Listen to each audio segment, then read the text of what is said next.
gonna go ahead and show you the video, and then I'm gonna come back on and give you my commentary, and we'll go from there. Woman from Atlanta that tried to come in between me and my husband. This woman says she's a prophetess. She got a word from my husband. I said, no, you ain't got a word for him. You got a word for us.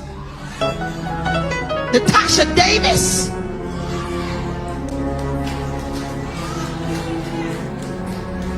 I told you, I'm not your typical first lady. This first lady fight. And if I catch you in the street, I warned you. I warned you. I'm a Brooklyn chick. That ain't never changed. I'm just an anointed Brooklyn chick. And I'm coming for that ass.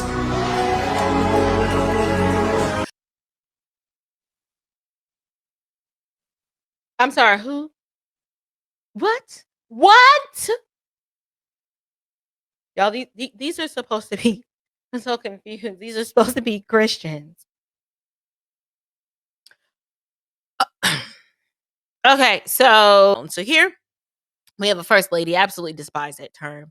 I I believe that term comes from the Black church wanting to mirror and pattern itself after what happens in politics. You know, you've got the first lady in politics, so so we just want to be accepted, and we want notoriety so bad that we have to give ourselves these hyperinflated titles. It don't really mean much, but all it does is demonstrate our inability to understand scripture, because to me that's kind of like a form of partiality. It's one thing to respect and honor the pastor's wife, because the pastor labors in the word and shepherds, and the woman that he is married to, that is a very difficult position to be in. Get the honor part. I just personally don't like the term first lady, because we just don't see it in scripture, and I kind of like just doing Bible things in Bible ways.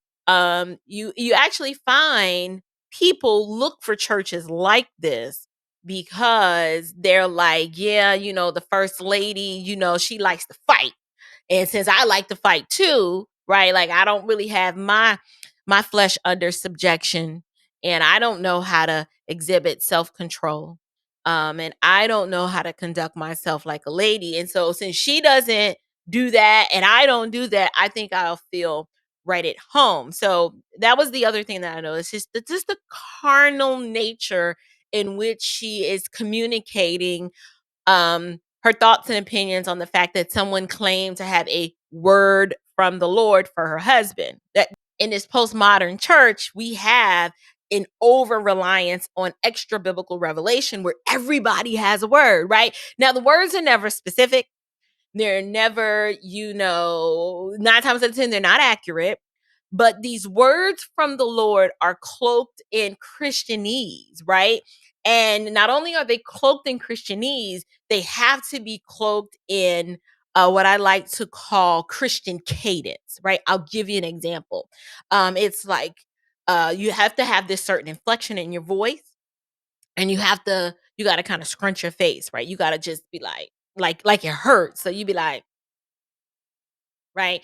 And then you got to proceed to tell someone what the Lord told you, right? So now you've got people speaking authoritatively on behalf of God, claiming that he has said something that he hasn't, right? And in scripture, even the Old Testament is like, listen, somebody come to you saying that I said something and it don't come to pass, that ain't me. Right? That's called speaking presumptuously on behalf of God. That's a problem, right?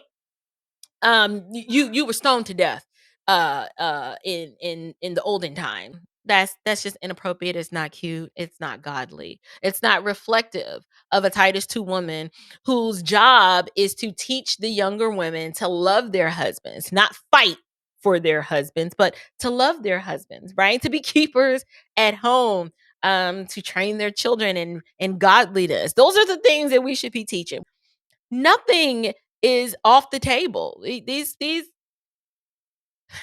churchians are just, they something else, y'all. Anyway, that's all I gotta say on that one.